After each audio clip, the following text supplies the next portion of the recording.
হাসির রাজা, জ্ঞানের রাজা, রসিক রাজা গোপাল ভাঁড়।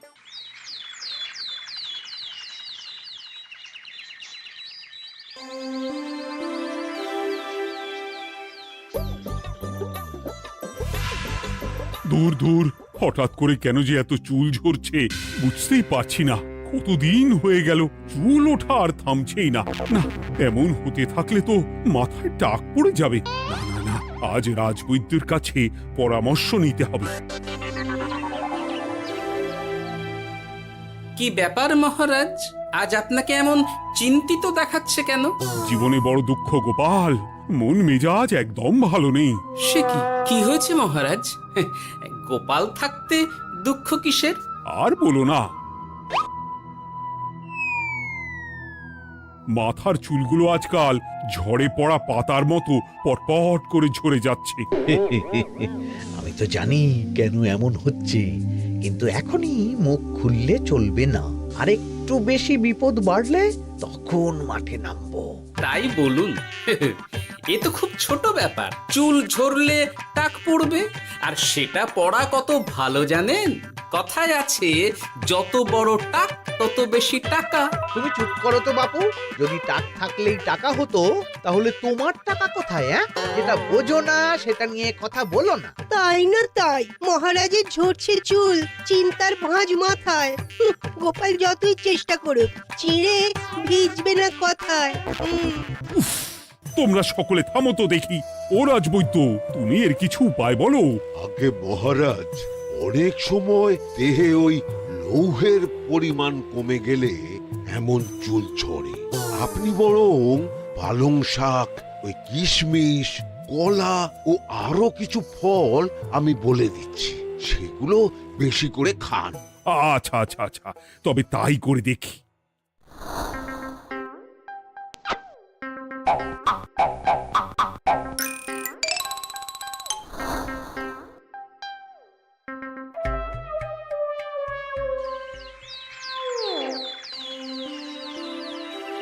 ও রাজবৈদ্য, তোমার কথা মতো শাক পাতা ফলমূল সবই তো খেলাম, চুল ঝরা বন্ধ তো হলোই না। তো জানতামই এমন হবে। কিন্তু মহারাজ, এমনটা তো হওয়ার কথা নয়। কিন্তু হচ্ছে তো। আরে আমার সাধে চুল, কোথায় চলে গেলি সব? এর জন্য তুমি দায়ী। তুমি এর জন্য শাস্তি পাবে বৈদ্য।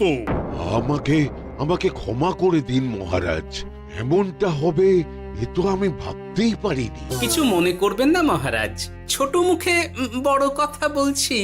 কিন্তু সত্যি এখানে রাজবৈদ্যর কোনো দোষ নেই।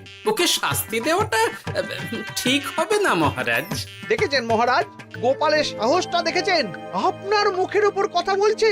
তা বলি, তুমি যখন এতই বোঝো, তাহলে নিজেই একটা আস্ত লোহা খেয়ে দেখো না, তোমার মাথায় চুল গজাচ্ছে কিনা। ঠিকই আছে, এসব মূর্খের মতো কথা কেবল আপনার থেকেই আশা করা যায় মন্ত্রী মশাই। মহারাজ, আপনি বিচক্ষণ মানুষ। আমার শুধু অনুরোধ, আরেকবার ভেবে দেখবেন। ঠিক আছে, রাজবৈদ্যকে আমি শাস্তি দেব না, কিন্তু সকলের জন্য আমার একটা ঘোষণা আছে। কি ঘোষণা? আমার এই কঠিন সমস্যা যে দূর করে দিতে পারবে, তাকে আমি বিশেষ পুরস্কারে ভূষিত করব। এই তো পেয়েছি। এই সুযোগ কোনোভাবেই হাতছাড়া করা চলবে না। এবারের সমস্যাটা সত্যি বেশ কঠিন। কি করলে যে মহারাজের চুল পড়া বন্ধ হবে সেই উপায় মাথাতেই আসছে না। হঠাৎ করে কেন যে এমন হলো কে জানে।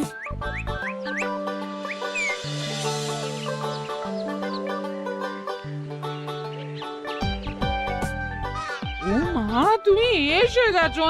একটু বসো, আমি তেলটা মেখেই হাত ধুয়ে খাবারটা বাড়ছি। হ্যাঁ, সে ঠিক আছে, কিন্তু তুমি কিসের তেল মাখছো এটা? কি আবার মাথার চুলের তেল? এখানেও চুল, ওদিকে মহারাজেরও চুল ঝরে পড়া নিয়ে আমরা সবাই হিমশিম খাচ্ছি গিন্নি। আরে, মহারাজের অত সুন্দর কালো চুলগুলো ঝরে যাচ্ছে, এ তো ভারী দুঃখের কথা। সে আর বলতে। ওই জন্যই তো আমি বাবা মাথায় এই জড়িবুটি তেল মাখি। এতে চুলের গোড়া শক্ত করে, চুলকে ভালো রাখে, নতুন চুল গজায় সব। হ্যাঁ। কি কি বললে? নতুন চুলও গজায়? সত্যি?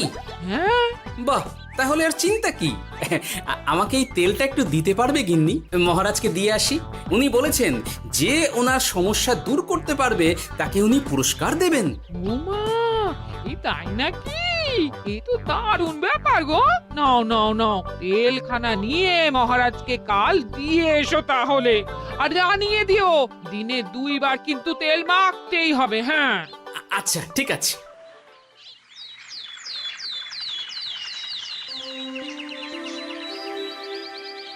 কোনো উপায় খুঁজে পেলে তোমরা? আগে মহারাজ, আমি আপনার জন্য নকল চুল বানিয়ে এনেছি। যতদিন আপনার চুল পড়া বন্ধ না হচ্ছে ততদিন আপনি এটা পরে ব্যবহার করতে পারেন।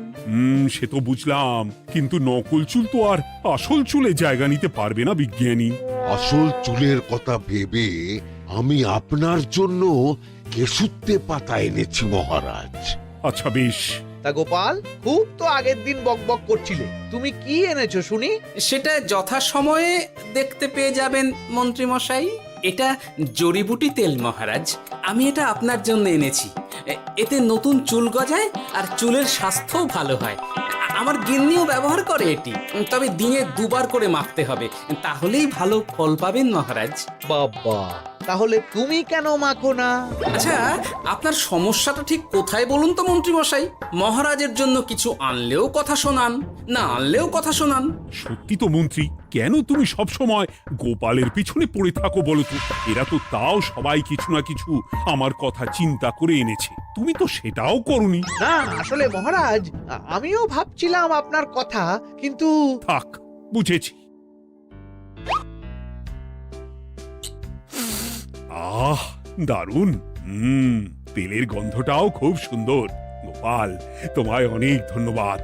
আশা করছি ব্যবহার করলে খুব ভালো ফল দেবে। একদম দেবেই মহারাজ। দূর বাবা, ভেবেছিলাম এক, হলো আর এক। কোথা দিয়ে যে গোপালটা মাঝখান দিয়ে এসে নাক গলিয়ে ঢুকে পড়ে, খুব শক্ত পুরস্কার নেওয়ার। দেখাচ্ছি মজা।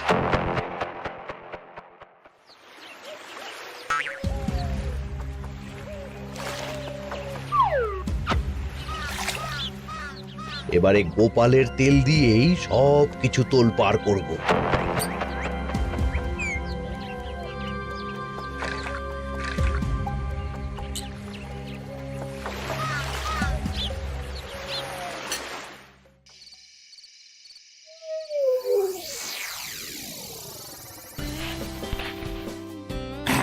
ব্যাস, হয়ে গেল 2 বার মাখা। গোপাল বলেছিল এতেই ভালো ফল পাব, কিন্তু এখন মাখার পর মাথাটা কেমন জ্বালা জ্বালা করছে মনে হচ্ছে। হয়তো নতুন চুল গজাবে বলে এমন হচ্ছে। কাল সকালে বোঝা যাবে। এতক্ষণে বোধহয় ছোট ছোট চুল গজিয়েই গেছে। কি এটা চুল গজানোর তেল ছিল নাকি পড়ে যাওয়ার? হে ভগবান, যেটুকু বাকি ছিল সেটাও ঝরে পড়ে টাক পড়েই গেল। হ্যাঁ, গোপালই হলো যত নষ্টের গোড়া। আজ আসুক সভায়।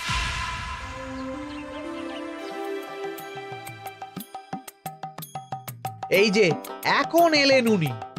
ও কি মহারাজ, আপনি এমন কাপড় মাথায় জড়িয়ে বসে আছেন কেন? তুমি আর এমন প্রশ্ন জিজ্ঞাসা করো না গোপাল, তোমার দয়াতেই মহারাজের এমন অবস্থা। মানেটা আমি তোমায় দেখাচ্ছি, দাঁড়াও। এই যে গোপালের দেওয়া তেল মেখেই আমার এমন হয়েছে, আর তার জন্য আমি তোমাকে কোনোদিনও ক্ষমা করব না গোপাল। বিশ্বাস করুন মহারাজ, আমার গিন্নিও মাখে এই তেল, কিন্তু এমন কিছু তো এখনো পর্যন্ত ঘটেনি। আমি আর কিচ্ছু শুনতে চাই না। আমার মাথা ভর্তি চুল আমি ফেরত চাই। যতদিন না আমার মাথার সব চুল ফিরে আসছে ততদিন আমি তোমার মুখও দেখতে চাই না। মহারাজ, আপনার কোনো চিন্তা নেই, আমি তো আছি। এবার এই সমস্যার একটা সমাধান আমি করেই ছাড়বো। কি ব্যাপার, মন্ত্রী মশাই এত লাফাচ্ছে কেন? এসবের পেছনে আবার ওনার হাত নেই তো? না, ব্যাপারটা পরে দেখতে হচ্ছে।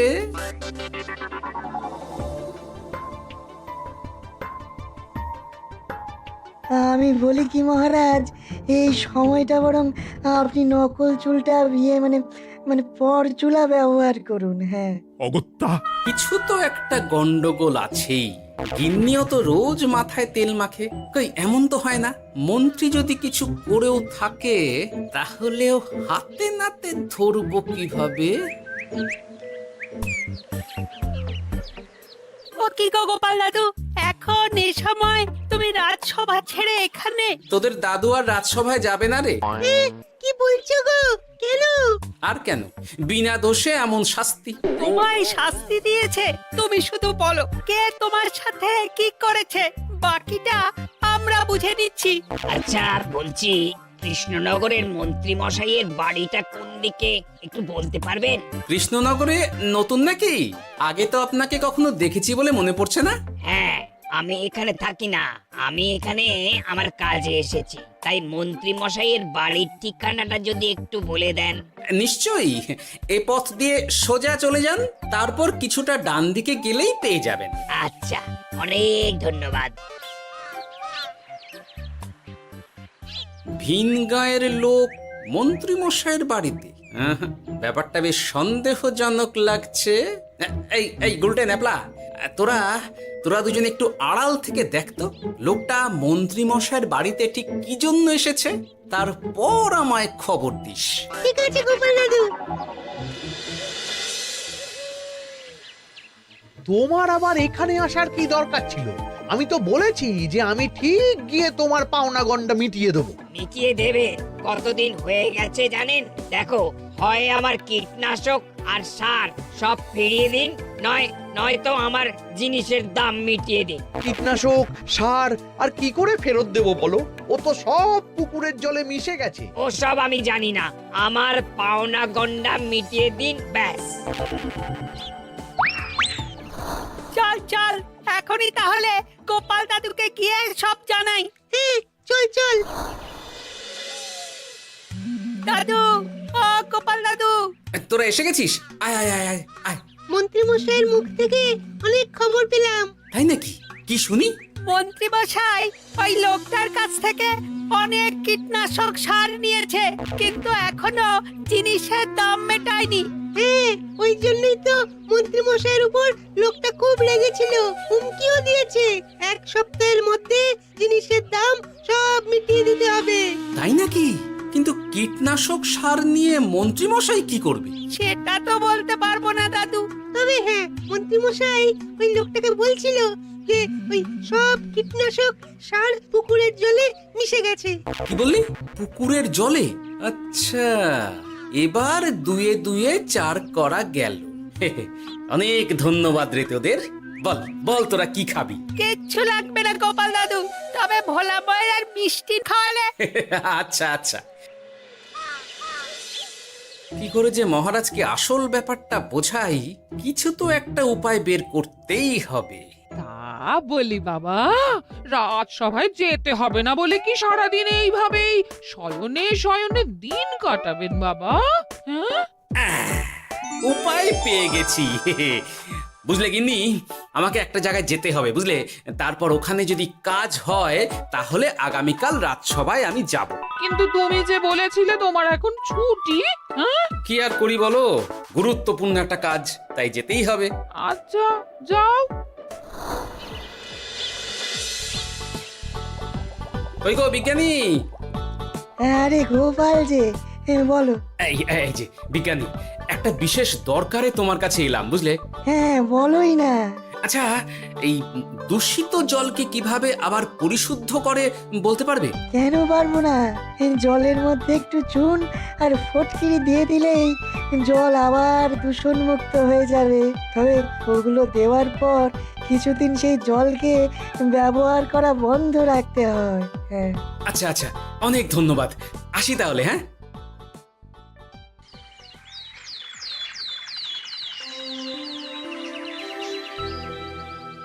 ছায়া পড়েছে, ছায়া পড়েছে, আমি বেশ বুঝতে পারছি তার ছায়া পড়েছে এখানে। কার ছায়া পড়েছে? আজকাল তোর মাথা থেকে অনেক চুল ঝরে পড়ছে, তাই না? আগে হ্যাঁ সাধু বাবা, আপনি একদম ঠিক কথা বলেছেন। ও বাবা, এই আবার কোথা থেকে উদয় হলো? আরে আমি একা গিয়ে সেই স্নানের পুকুর পরিদর্শন করতে চাই। যথা আজ্ঞা বাবা।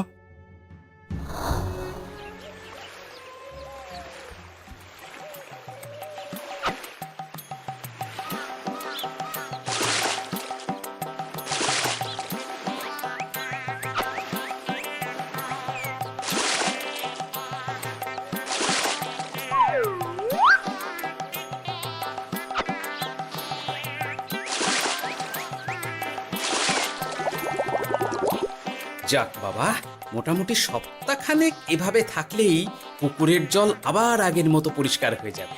এবার শুধু মহারাজকে একটু বুঝিয়ে বললেই হয়ে যাবে।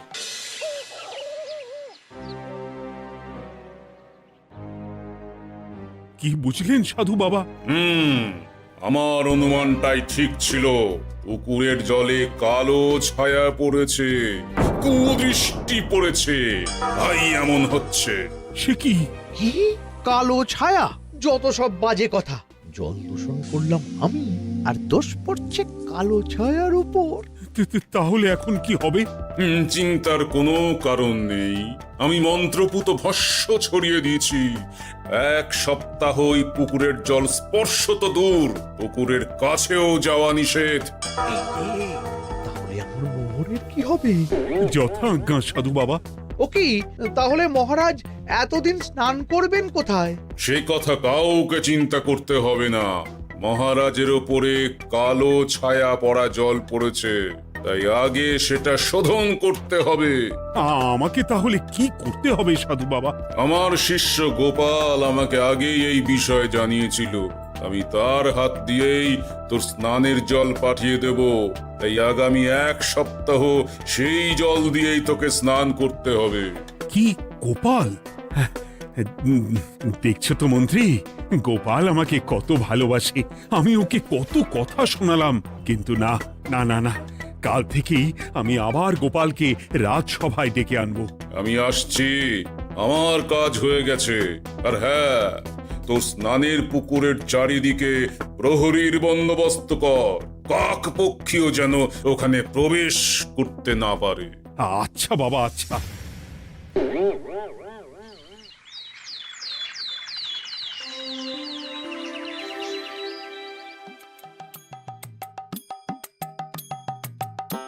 গোপাল, তোমাকে আবার এখানে দেখতে পেয়ে আমার খুব ভালো লাগছে। তোমার গুরুদেব গতকাল এসেছিলেন, কিছু মনে করো না। না বুঝেই তোমাকে অনেক কথা শুনিয়েছি। না মহারাজ, আমি জানি আপনি আমাকে খুব ভালোবাসেন, তাই আমি কিছু মনে করিনি মহারাজ। এই নিন, আমি আপনার স্নানের জল এনেছি। হ্যাঁ হ্যাঁ, দাও দাও দাও।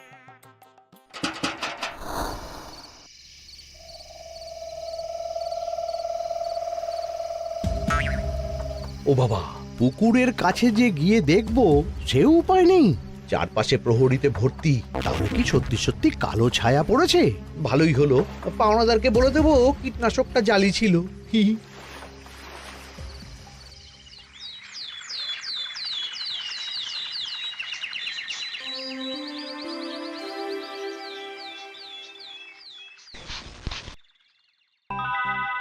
এই তো আমার সেই পুরনো কালো চুলগুলো আবার ফিরে এসেছে। আহা, কি যে আনন্দ হচ্ছে দেখে। আজ 1 সপ্তাহ সম্পূর্ণ হলো। গোপালের জন্য আমার স্নানের পুকুর থেকে কালো ছায়া দূর হয়েছে। আমাকে এই সমস্যা থেকে দূর করার জন্য আমি গোপালকে 100টি মোহর উপহার দিতে চাই। ধন্যবাদ মহারাজ। দূর, আমার আর ভালো লাগে না। সব সময় গোপালই মোহর পায়, এটা তো আমার পাওয়ার কথা ছিল। এদিকে আজকে পাওনাদারও আসবে।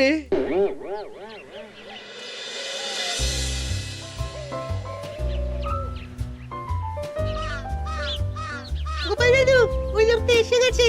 আচ্ছা, আসছি। এটা তো মন্ত্রীর বাড়ির দিকে রাস্তা। আমরা তাহলে ওদিকে কেন যাচ্ছি গোপাল? আপনার পুকুরের আসল রহস্যটা কি সেটা আপনি জানবেন না মহারাজ। মানে নিজের চোখেই দেখুন, তাহলে বুঝতে পারবেন। আর একটু সময় দাও আমায় ভাই, এমনিতেও তোমার কীটনাশক কোনো কাজের নয়। কি এখন এসব কথা? আর একদিনও সময় দিতে পারছি না। একটু বোঝো, একটু। সব আমি মহারাজের পুকুরের জলে মিশিয়ে দিয়েছি।